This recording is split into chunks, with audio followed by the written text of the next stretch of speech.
What's up, everybody?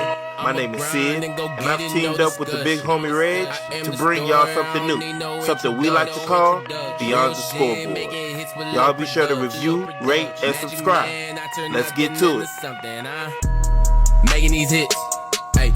Welcome back to Beyond the Scoreboard, where every 25-point lead is safe. As always, I'm Sid. What's going on, Reg? Hey, Saints doing good, so I'm good, brother. All right, so real quick, I know this week we told y'all we was gonna start jumping into making these predictions about the divisions, starting to compile what our playoff picture gonna look like. But of course, we always start with the New Orleans Saints.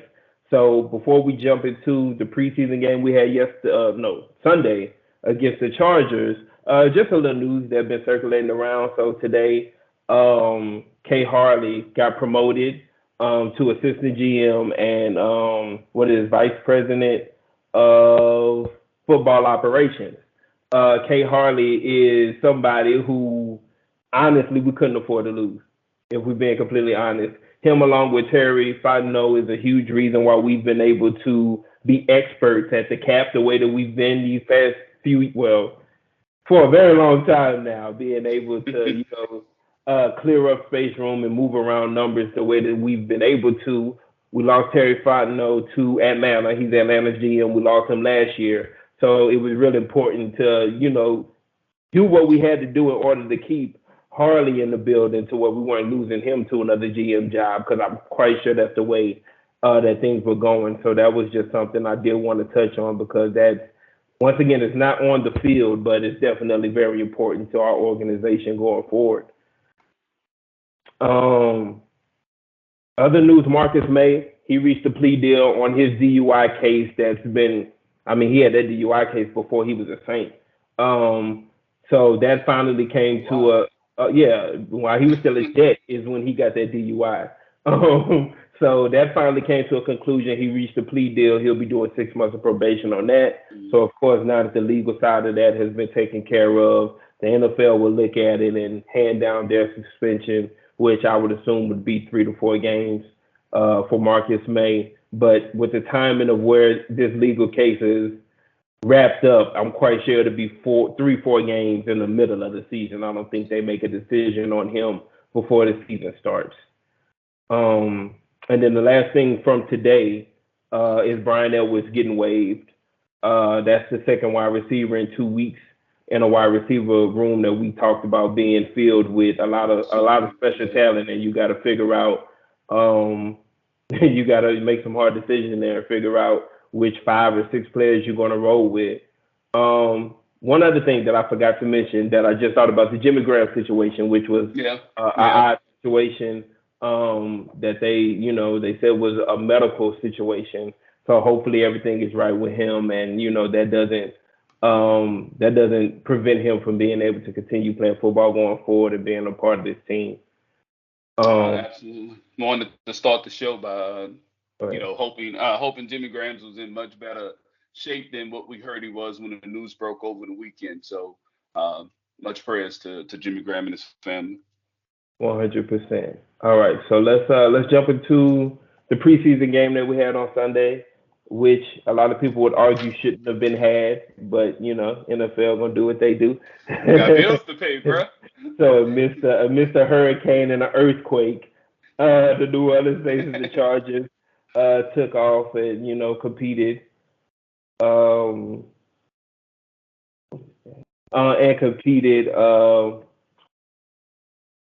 And the Saints won 22-17.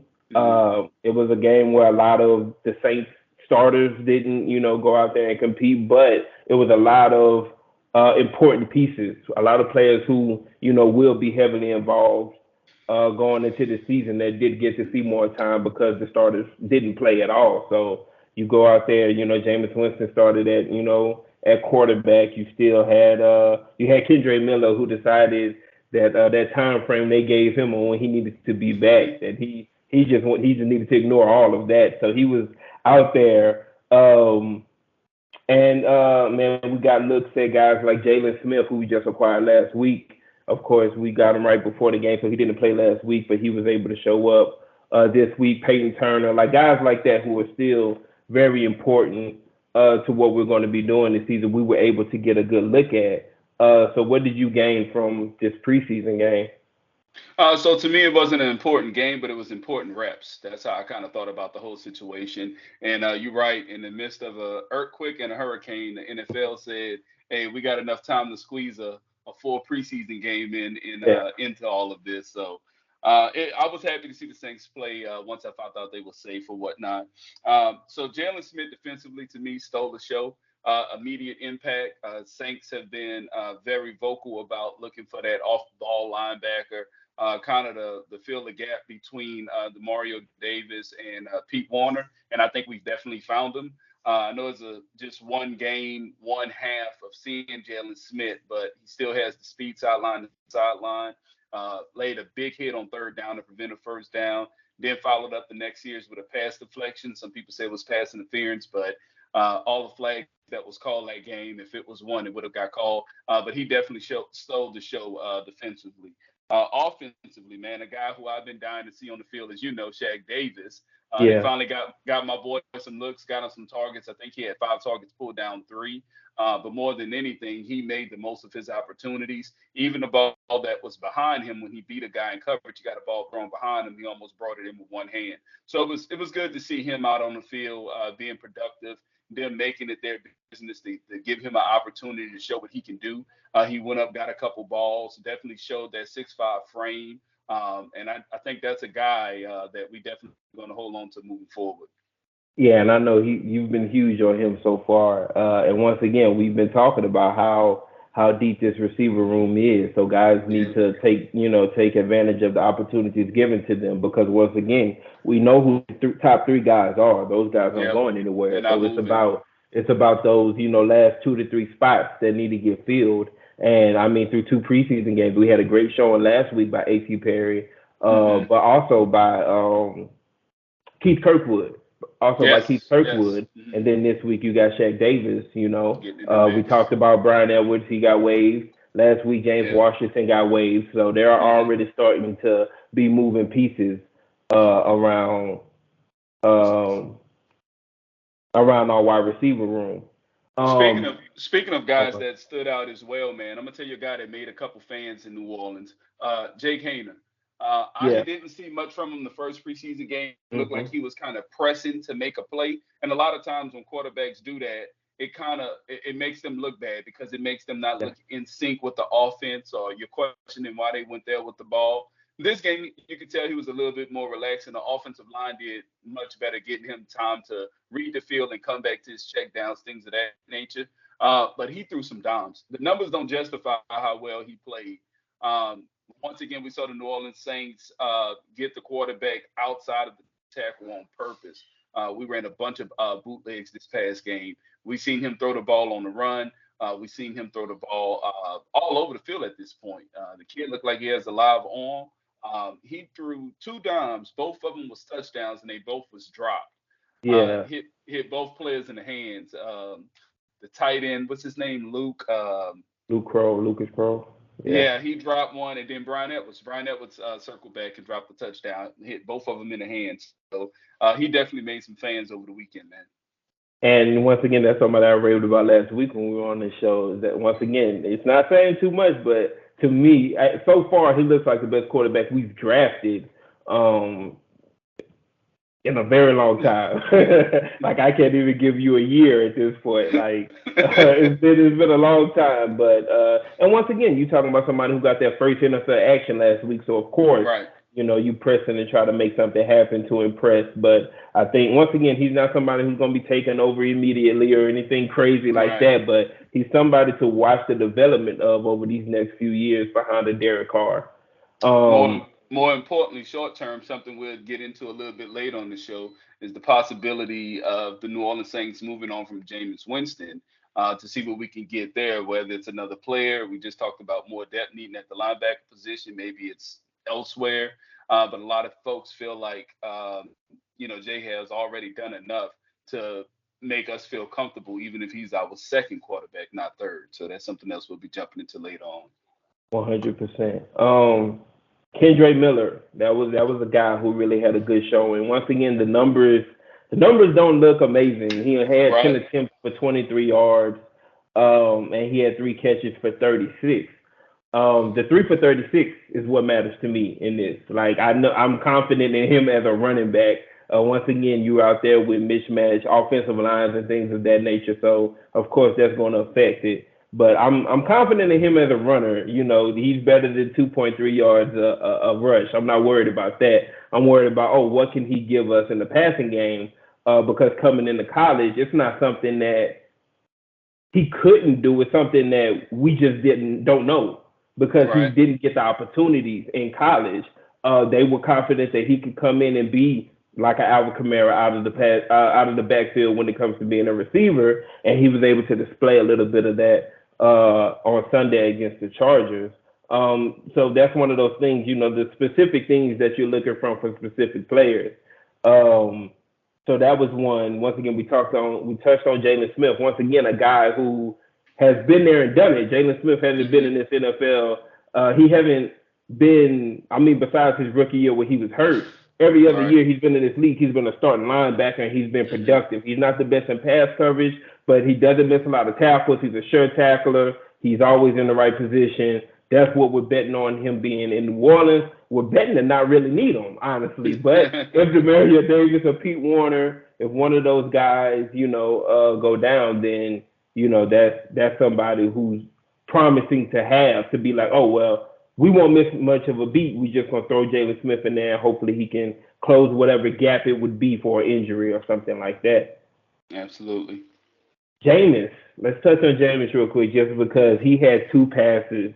He had 2 passes on Sunday that reminded you why he was a number 1 overall pick. Like that dude had 2 dimes that was just amazing, bro. And it reminds you once again of the talent of Jameis Winston, and that the biggest thing outside of turnovers, throughout his career has been consistency. Some games you see it from him, some games you don't.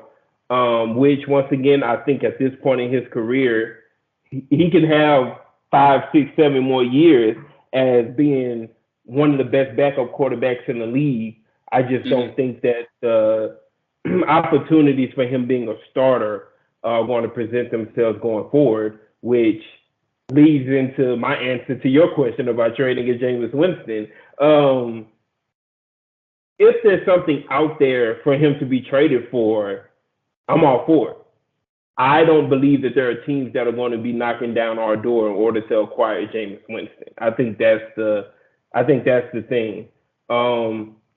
If there's a team that feels like, hey, we need a better backup quarterback, let's go get Jameis Winston, or for some reason believes, hey, Jameis Winston is better than what we have in our quarterback room in general, let's acquire him to start him, then get whatever you can for him, New Orleans. I don't care if they offering you 2 7th-rounders, you take them. And not 2 7s. You take them just because, once again, we're talking about somebody who, with Derek Carr's history, we won't need to be seeing Jameis Winston this year.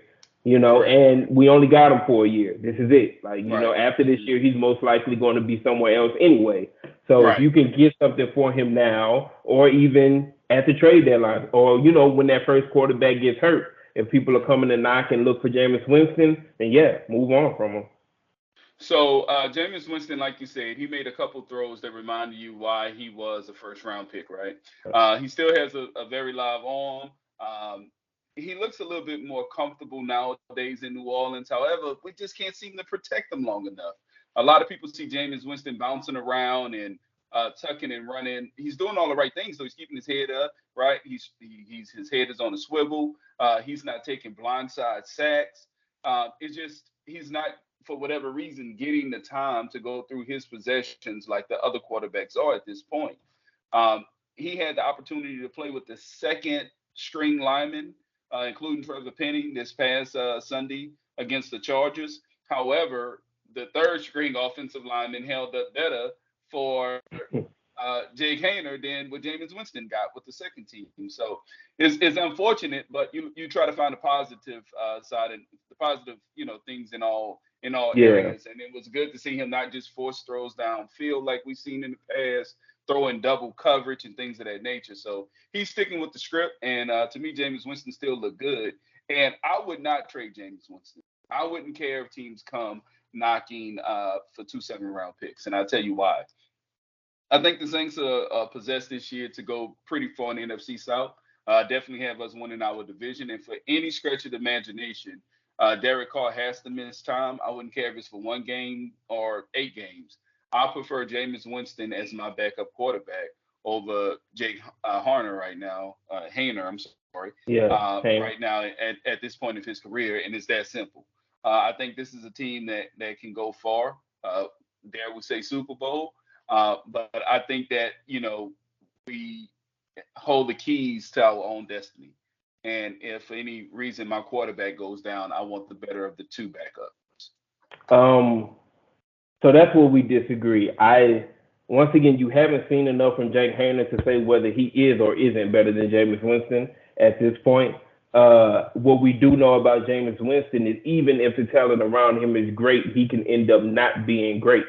So you can't even say that he's as good as the talent around him, because once again, we saw him throw 30 touchdowns and 30 interceptions with Mike Evans and Chris Godwin, as his receivers. So I can't even be like, oh, well, he's as good as the talent is around him, just because last seen it was 30 touchdowns, 30 interceptions when he had his 6 games. No, he played 8 with us, right?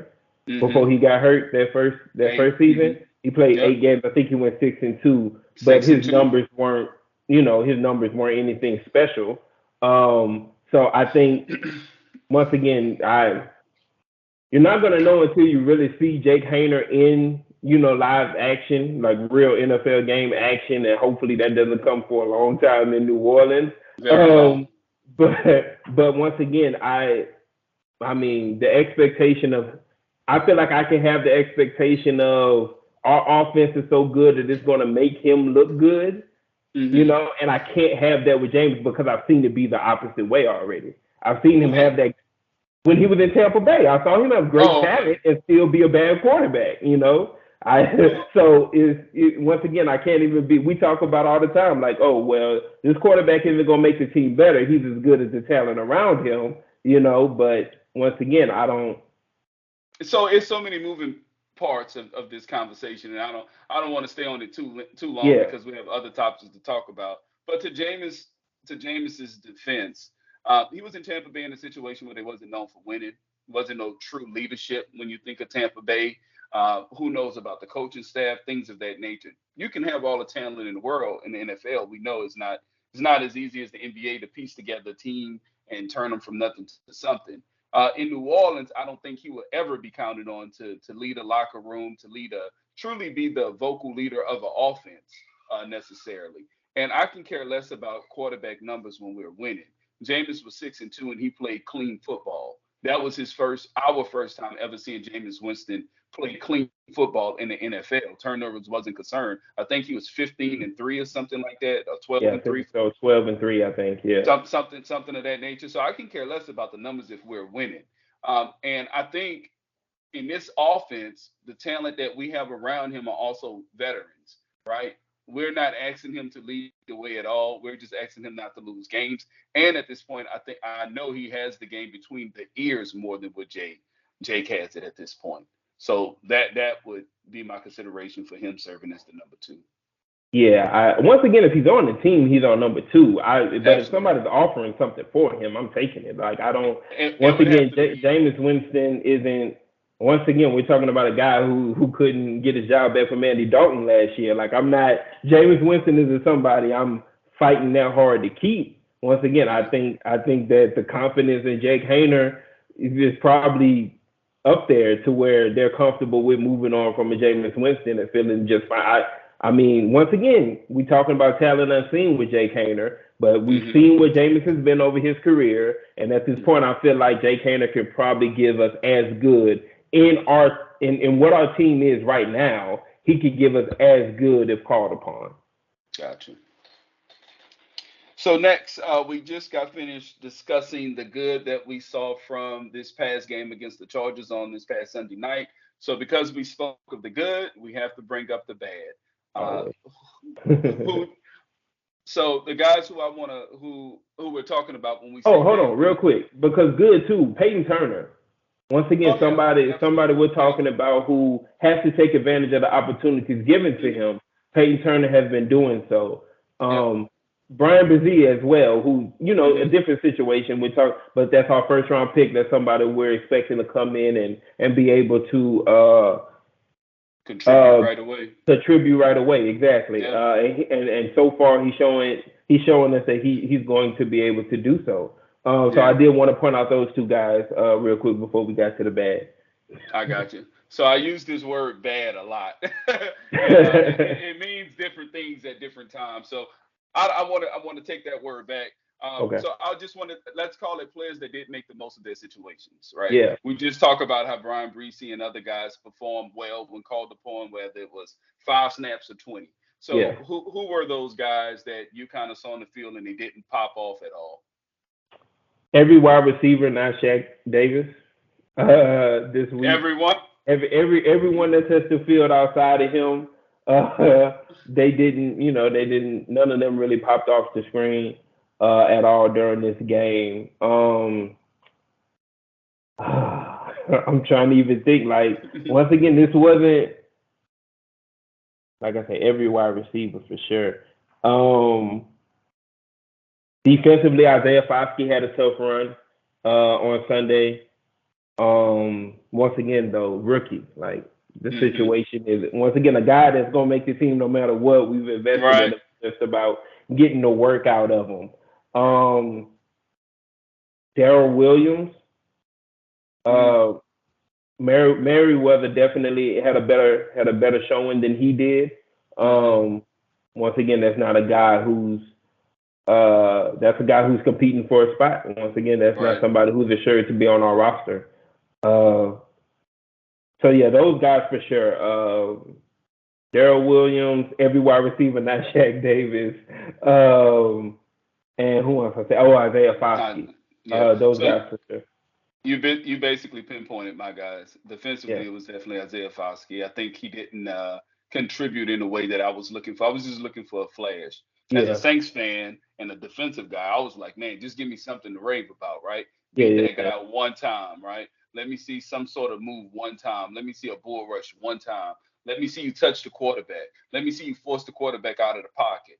Let me see a pressure. Let me see a hurry, something, right? And to me, he didn't flash one time. Not saying he won't be a great player moving forward. Just saying he was one of the defensive players who didn't make the most out of his situation. Brian Edwards. Brian Edwards was the guy for me who I kind of struggled to see fit in with our New Orleans Saints offense.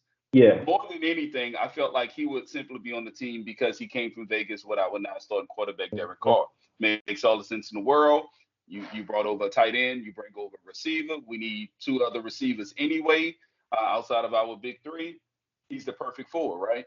It's been the complete opposite. If you are like us and you follow training camp, then you heard all the woes about how he struggled to create separation at training camp amongst other Saints defensive players, how within 2 preseason games, quarterbacks, when they looked at his way, they have nowhere to go with the football. Even in one-on-one drills, I've heard numerous times how, in those situations, you have to get the ball. Quarterbacks simply don't throw it because there's no separation there. He was always a guy to me who I was like, if he make it, it's simply because of his reputation with Derek Carr. Him being released today kind of validates that, especially after seeing what Shaq Davis gave you after one game. But I definitely think he did not make the most of his situations. He got a ball thrown his way in the back of the end zone. If he would have came down with, I think it would have changed life for him. He got 2 hands on the football. He allowed the DB to kind of separate his hand from the ball, and it was an incompletion. But I wish him all the luck moving forward. It's still early out there. We haven't made it to the first week of the season, so hopefully a veteran receiver can find a home. But he was the guy offensively I thought didn't make the most of his opportunity. Oh, I definitely think he gets picked up. Once again, we saw James Washington get cut by us last week and then found a home with the Colts. So I think there are going to be opportunities for him out there. No, I thought it was Denver. No, it was the Colts. Whatchamacallit ended up in Denver. Dwayne Washington ended up in Denver. Dwayne Washington, yeah. 2 things I feel like hurt Brian Edwards because once again, even paying attention to the reporters and the reports that we get out of training camp and things of that nature, there are no, I mean, outside of Michael Thomas, Chris Olave, there are no other receivers being raved about in general.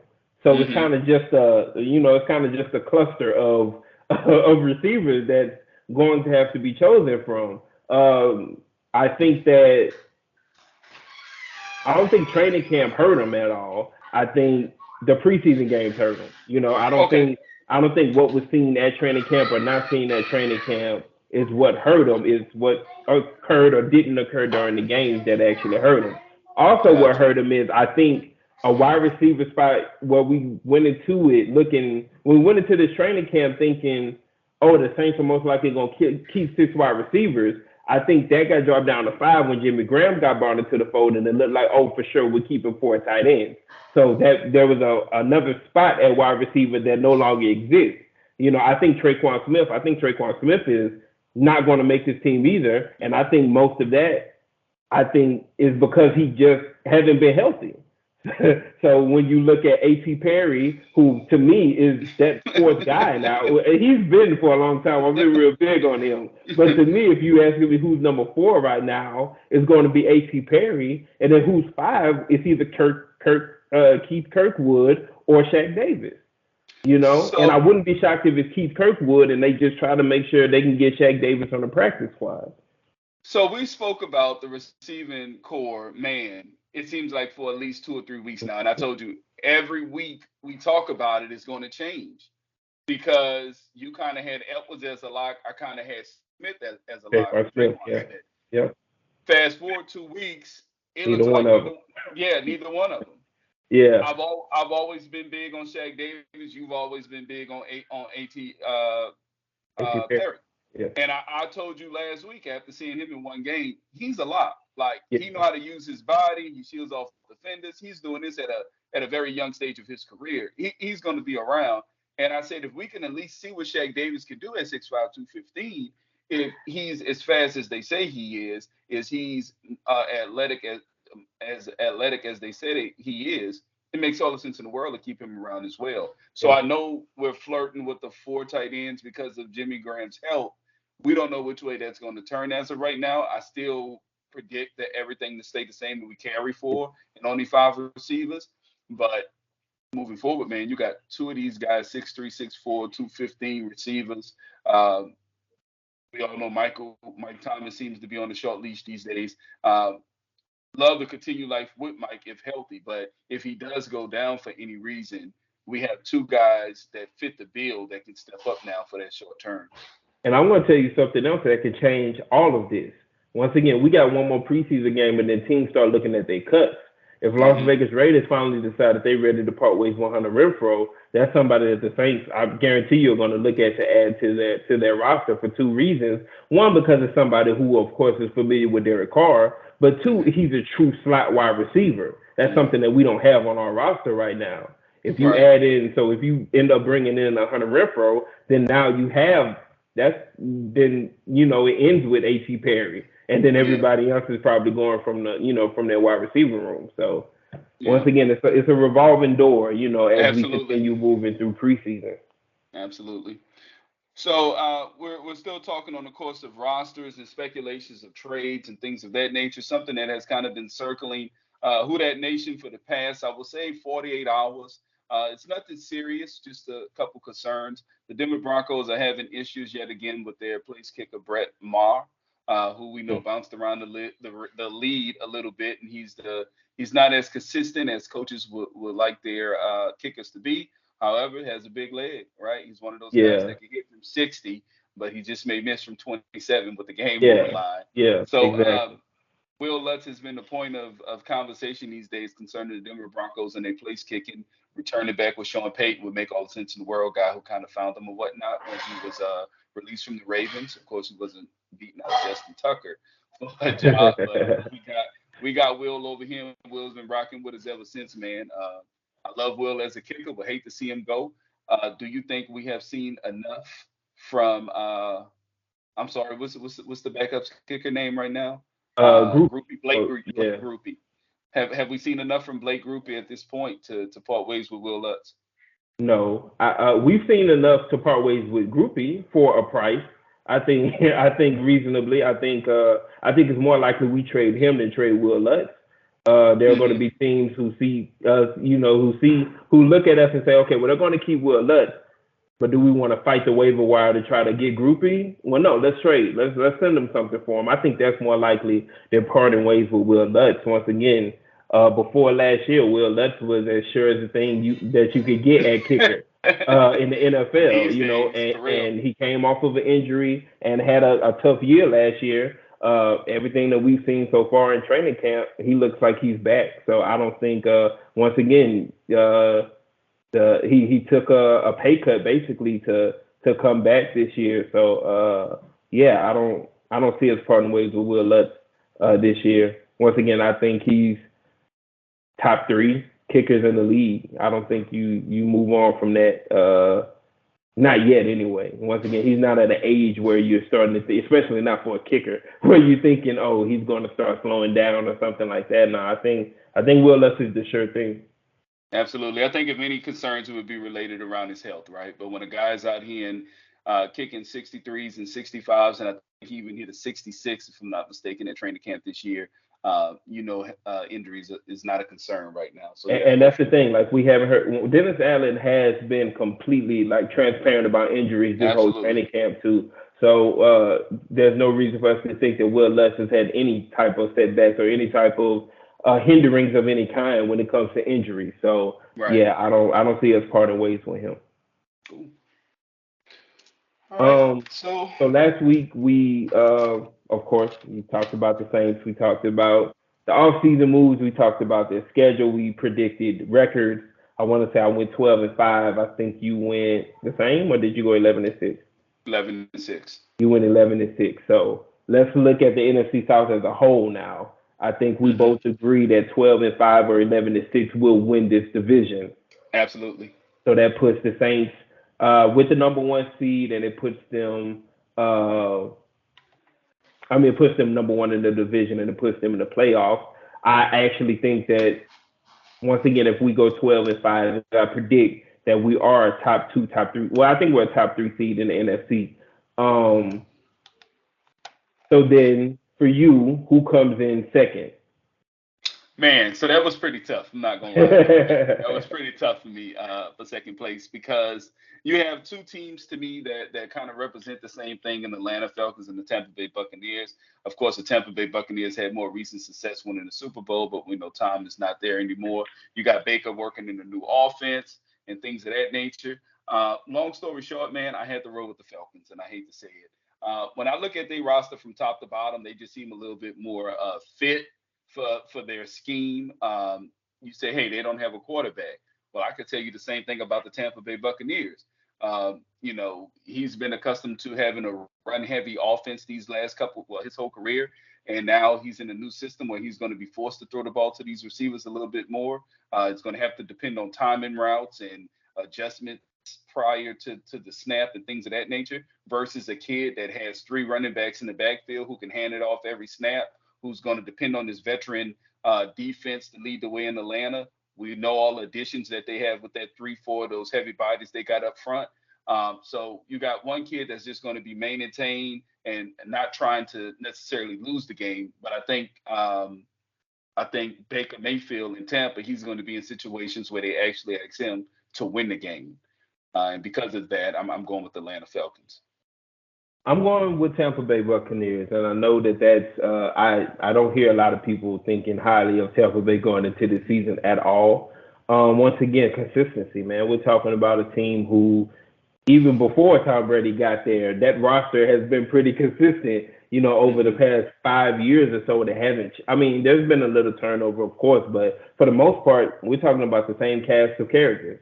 We're talking about. When I was going through and doing key additions, key losses, they lost Sean Murphy-Bunting. I consider that a huge loss in their secondary. And they lost Leonard Fournette, who's still a free agent for what it's worth. And then Shaq Mason, they traded to Houston. So again, a little turnover. They brought back Levante David, they brought back Jamel Dean. So I look at this team and I'm saying, okay, steady Eddie, So what's the difference? Defense is still there. Yeah, so I'm saying, so of course you look at it and I'm saying, okay, well, what's the difference? Well, the difference is what the difference has been over the past 5 years. The quarterbacks, they went from Jalen to Tom Brady, and now they're going at it with Baker Mayfield. I'm bigger on Baker Mayfield than a lot of people are. I always have been. I feel like so far in his career, he just hasn't been given. I mean, and this is no different, honestly, but he hasn't been given a great opportunity. Being that, I mean, his first 5 years, he had 4 different offensive coordinators. He played for 2 different teams last year. Now he's with a brand new team this year. I mean, that the lack of consistency could definitely hurt a quarterback between the ears. But I think that once again, can the talent around you, can you be as good as the talent around you? I can argue, I mean, ain't no argument. Receiving wise, this is the best receiving core that he's had. And you can just stop at Mike Evans and Chris Godwin. We ain't even got to go past that. Just having them two in general is better than any combination that he's had in his career. The tight end came on strong last year. He was a rookie. I can't think of his name right now. I can't believe I didn't even write it down. But I can't think of his name. But he came on strong last year. He looks like a guy that they're going to like. The thing that you look at and question is their running back position and our offensive line. They had struggles. Well, it seems like they had struggles across the offensive line last year, but when you look at the numbers, not as bad as we think it was. But once again, they lost Leonard Fournette, who went into last year as their top back, but by the end of the season, he wasn't their top back. So was that really a loss? They're going to lean heavily on Vaughn and I can't think of the other guy's name. Didn't write that down either. But they're going to depend on those 2 young guys, and they seem pretty confident that they're going to be able to get the job done. I think that Baker Mayfield can easily go out there and have 4,000 or 4,200 yard season with Mike Evans and Chris Godwin. And God, it kills me that I cannot think of this tight end's name. Every time you say something about Baker Mayfield and his predicted stats, I know 4,000 is coming, and sometimes you go higher. So I just want to prepare myself for 4,000 to 4,200 yards, because you're talking about 2,000 yard guys. You're talking about 2,000 yard guys, and then make up the rest. So once again, to me, the turnover of their roster wasn't such to be concerned about. They're hurting in certain positions. I think once again, it all comes down to quarterback. So, I mean, if Baker Mayfield goes out there and he's able to give them 25 touchdowns and 10 picks, then yeah, I think they finish second in our division. If he goes out there and he has 15 touchdowns and 17 picks or something like that, then of course they're going to finish third. I still don't think Carolina does good, but so yeah, I got Tampa Bay finishing second. So you were speaking about the younger running backs. They have Rashad White and Keyshawn Vaughn, who we saw a little bit last year, and they also brought on Chase Edmonds, who I kind of forgot about, the sneaky veteran or whatnot. But that's their running back room, and that's the issue that. Did you find that tight end name? Cade Otton. Cade Otton. There we go. Yeah. Got it. Yeah. Okay. Did a little something last year. Still not enough to hit my radar yet. Well, of course, Cameron Brake was still the starter, and they had another veteran tight end over there as well. But yeah, so I got Tampa Bay as number 2. Gotcha. So of course, I'm quite sure we'll probably reverse on number 3. You got Tampa Bay. I got the Falcons. So with the Falcons, once again, you touched on it. Quarterback. I love almost every move that they've made. Man, bro. This offseason. The only move that I don't. It hurt my stomach to say that. I like almost every move that they did, man. I'm serious, man. That defense, man. You got Calais Campbell over there. They took David Onyemata from us. They got Onyemata. Yeah. So that's a heavy 3-4, bro, that they're going to be running over there, man. And they secondary kind of shaped up a little bit as well. I know, because you remember they traded for Jeff Okudah. I know he got got hurt early in training, but I can't remember how bad that was. Was he out for the season? Did he lose his season? I think it was pretty much out for the season, if I'm not mistaken. Yeah, but adding Jesse Bates, one of the best free safeties in the league, was huge for them as well. Crazy, man. Caden Ellis, once again, a pass rushing linebacker out of New Orleans to pair with our defensive coordinator from last year. What I really like about the move is two things, right? He's in familiar territory with a guy who knows what he can do, and what they're going to ask him to do is basically go get the quarterback. So in New Orleans, we were kind of trying to use him as a jack of all trades. They're simplifying the role. Look, go get the guy holding the football. Yeah. And remember, he came on last year for us too. Because of that, Yeah, he came on for us. Yeah. So yeah, once again, I like everything that they did. I like Brian Robinson. I would have liked Brian Robinson no matter where he went. I feel like Atlanta should have went a different direction, but that's me. Whatever. They got Brian Robinson. Cool. So their run game is something that they're still going to lean on going into this season. My problem with Atlanta, number one, is quarterback. Desmond Ridder. Don't think he'll look any different than Marcus Mariota looked last year. If he proves me wrong, he proves me wrong. I think that's lateral movement at best. And wide receiver room. I don't like their wide receivers. I like Kyle Pitts. I like the idea of Kyle Pitts. I don't like what Kyle Pitts has been the past 2 seasons in their offense. I don't like that he can't stay healthy. And then once again, when you go to the actual wide receivers, you got Drake London, who was a rookie last year, but ended up having a decent year. Should have been a better year with the target shares he was getting, but he had a decent year. And then name a wide receiver after Drake London. They don't need any for the reasons that you just touched on, and I'm kind of surprised that we which is that, what is the reason? Well, because you spoke about Kyle Pitts, and I think a lot of people quickly forget how impactful his rookie season was. And when you think of the quarterback that he had these last 2 years, I mean, could you really expect much from them? So I guess what. Really? Because once again, he's the number one guy in that offense, right? Who? Kyle Pitts.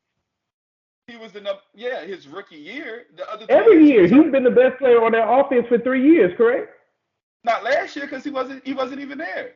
You can't blame him. He played. Like he didn't lose his whole season. He played more than half of the. He played half of the year last year. And the year before that. It was awful. And he played the whole year the year before that. Yeah, I think Kyle Pitts missed a lot of time. Look, we can look it up right now. This is something worth stopping and looking up on this show. This is definitely something worth looking up. Now I know last year he had a bad season because I had him on my fantasy team, but I know he still missed time. He definitely missed time. Yeah, and like I'm saying, with the whole quarterback situation. Showing me everything but how many games he missed the year before. He played 10 last year, so he missed 7 games last year. That's half of the year, man. You know what I'm saying? Yeah, and in 10 games he had 28 catches on 356 yards on 58 targets. And how many passing yards does Marcus Mariota average last year? It would have been a whole lot more if Kyle Pitts was catching these 30 reds. 59 targets. No, I don't care who the wide receiver. I don't care who the target is. Running back, wide receiver, tight end, left tackle. I don't care who it is. 28 catches is what he had off of 59 targets. That's what, 40%? That's 40%?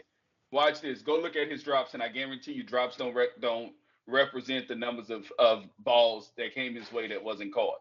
Whenever your quarterback is only averaging probably 160 yards in the air, it's not going to be godly numbers from no positions on offense. We're talking about catches. I'm not even talking about yards. I'm talking about catches. You telling me that 31 times Marcus Mariota dropped back and just completely missed Kyle Pitts? No. That's the whole thing. That's bullshit. So what you're saying is Kyle Pitts is out here dropping 20 to 30 balls. Yes. Man, stop it. Yeah. Stop it. Yeah. Stop it. Once again, that's the guy that leads 28. The guy that leads the league. 59 is absurd. The guy that leads the lead every year in the NFL has like 10 drops or something like that. Ain't nobody out here dropping 30 balls, see. All right, let's see. Let's see if I can find his drops for last year. Like I said, it's not gonna be 30. That's ridiculous. But I'm saying we're not gonna blame that on. We're not gonna blame those 30 incomplete passes on Marcus Mariota. I am. I don't think anybody's gonna Yeah. count. And I am expecting Atlanta to have a stronger pass game some way somehow. It has no choice but to Matt Ryan coming back. Say it again. I said, what's the some way somehow? Matt Ryan coming back? Taylor Heineke. Taylor Heineke. Now that's a real situation. If you gonna tell if you gonna tell me Taylor Heineke is gonna be their quarterback, then I say, okay, they got a better. I still don't like their receiver room, but they're gonna have a better offense than what Desmond Ridder gonna provide. But once again, I don't. Stefania Bell, fantasy football focus. She's plugged in more than anybody else when it comes to injuries and things of that nature. She said Kyle Pitts not right, and he's not gonna be right to start the season. She said she don't care what they say. She said no. Atlanta announces he's fine. Atlanta said he's good. His surgery went well, and he's going to be back and playing this season.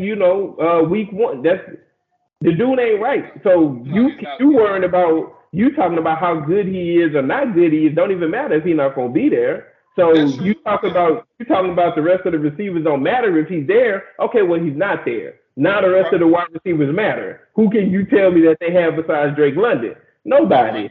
I have 3 running backs. You're not going to depend on Taylor Heineke to make anybody better. So this is when coaching and game planning is critical, Sid. Because if I'm telling you I have a 6'4", 6'5" receiver in Drake London who showed flashes last year, when my quarterback averaged less than 200 yards passing the football, I'm telling you I should have one of the best running games in the NFL this year. You did last year, yep. So I expect I expected to be even better. Now we have a running back that's younger, faster, more shiftier, can catch the ball out of the backfield. I'm expecting that to be even better, and I can hang my hat on protecting leads with this veteran defense. So all I'm saying, I don't know how you can hang your hat on that. They didn't do that last year. They came in under 500 last year with the second best run game in the league and playing good defense. Did they have a top 5 safety in Jesse Bates? No. Did they have a run stopper like Calais Campbell? Yeah, Grady Jarrett ain't going nowhere. He's been there. That dude ain't going nowhere. Grady Jarrett has been there. Their defensive line was good last year. Calais Campbell don't make it no better. Now let's talk about that, right? Let's talk about that. Because now he's going to get kicked to the outside, right? And you're still going to have David Onyemata in the inside. Mm-hmm. Yep. So once again, I'm expecting that's more help. David Onyemata and Calais Campbell is way better than whatever Grady Jackson had next to him last year. Putting Jesse Bates in a secondary by himself don't make them better at pass defense. I'm expecting to get to the quarterback sooner. Oh, yeah. I don't know why you would expect that. Why? Why you expect that? What? Why you expect that? Calais Campbell is just amazing pass rusher all of a sudden. Grady Jarrett is just amazing pass rusher. Caden Ellis is just amazing pass rusher. He's a guy that played D tackle a lot. So as a D tackle, yes, he's a phenomenal defensive tackle, interior, rushing and passer. Yeah, which doesn't really translate to a bunch of sacks, right? You don't have to get we get sacked. Hold on. Did the New Orleans Saints? Yes, we were top of the league in sacks last year. We were top of the league, but it wasn't one guy, is what I'm trying to tell you. Correct. It was a lot of different guys. It was a lot of linebackers. Yeah, that's what it was. Our best pass rusher was Demario Davis. Okay, and that's what I was about to get. Cam Jordan, our best pass rusher, didn't lead us in sacks. So all I'm saying is you can do it by committee. But we have the secondary to back that up. Yeah, our D-line has more time to get to the quarterback because our secondary is good. Do you think Atlanta defense took a step back, a step forward, or stayed the same? I think they stayed the same. I think they stayed the same, and I think they run game. That's crazy. So they run game going to be better this year. I think it's going to be exactly the same. So I think they lost some of their rushing ability at quarterback because Desmond Ridder not going to be able to run the football like Marcus Mariota did. And once again, they did it by committee last year, but now it's just going to be Bijan Robinson, and he's going to give you that same protection. I don't think it got better though. Yeah, I think Atlanta defensively with additions that they made definitely got better. Um, and their coaching staff defensively. They brought in a I mean, linebacker their too. defensive coordinator is, I don't What even know who their defensive coordinator what was last what year. what linebacker they brought in as well? They brought in a good linebacker too. The Falcons. They Oh, did. look, I got, no, all I got is Caden Ellis on my list of No, notable additions. it was Only got it Caden was some, Ellis. it was somebody else. I forgot, but I do yeah. like to Eddie Goldman back too. He got reinstated. I haven't heard too much about him since he got reinstated though. That was Who earlier that? this year. Eddie Goldman, I got you. nose tackle, yeah. But yeah, um, man, I'm expecting Atlanta D to be a little bit better this year, man. so let's move on to Carolina. Okay. You have Bud Dupree. so nobody. I see why he wasn't on my list. Okay. So you have Atlanta finishing two. I have Tampa Bay finishing two. Do you have Atlanta making the playoffs? Who? Atlanta. No. Finishing second in the division, do you have to make it in the playoffs? No. Yeah, and I don't have Tampa Bay either. Okay. So fourth, we both got the Carolina Panthers. The team that was most susceptible to a rebuild this past off season. Once again, last year, quarterback was Baker Mayfield. What's the guy name from the XFL? PJ, the quarterback, the black dude. Oh, Walker. Yeah, PJ Walker. PJ Yeah. Walker, quarterback. There was another guy that quarterback for them last year as well. Once again, a bunch of, I mean, you had DJ Moore, the guy from LSU. What's the receiver from LSU who hasn't panned out so far? Terrence Marshall. Terrence Marshall, yeah. Once again, the defense. Hey, Brian Burns. What's the corner? Golly, I'm From stuck. LSU. Nuh-uh. You talking about for the Panthers? The rookie. Yeah, for the Panthers. They had a rookie Oh, you last talking year. about? Nah, he from UCLA. Jesus. No, he's from LSU. Because the corner from LSU, I think you're talking about Yeah. is Jackson, but he was over there last year, right? But he wasn't a rookie.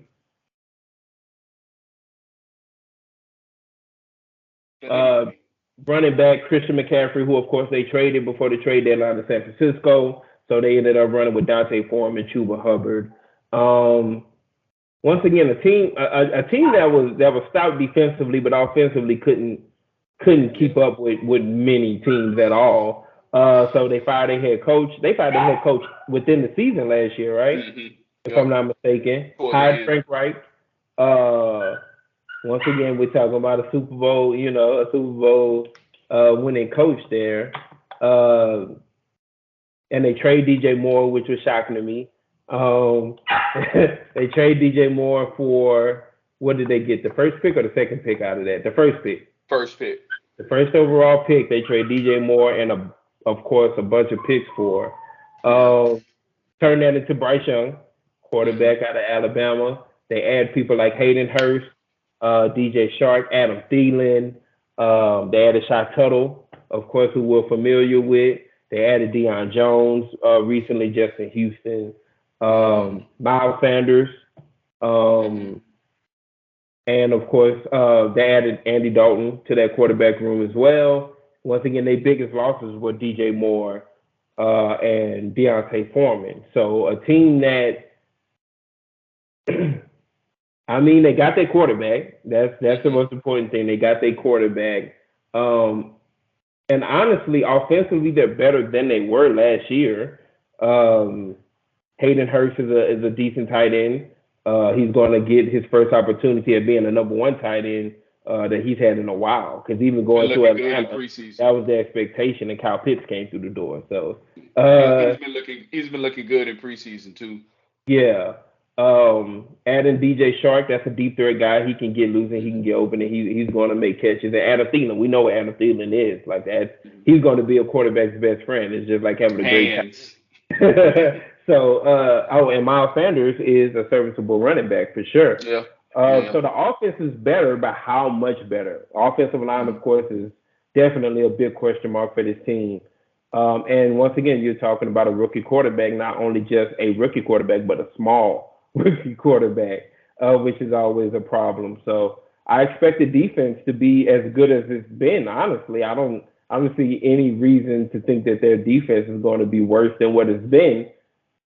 Will the offense be better? Probably, but how much? Yeah. And not only that, man, if you look around our division, we all have veteran defenses all of a sudden. The Tampa Bay Buccaneers, that's a veteran Super Bowl winning defense. New Orleans Saints, veteran defense who's been holding on to Super Bowl hopes these last couple of years, close but no cigar. And now the Atlanta Falcons, we just talked about all the key additions that they had this past offseason. So that's a lot for a rookie quarterback. There's no off week for him inside of our division. So he's definitely going to have his work cut out for him.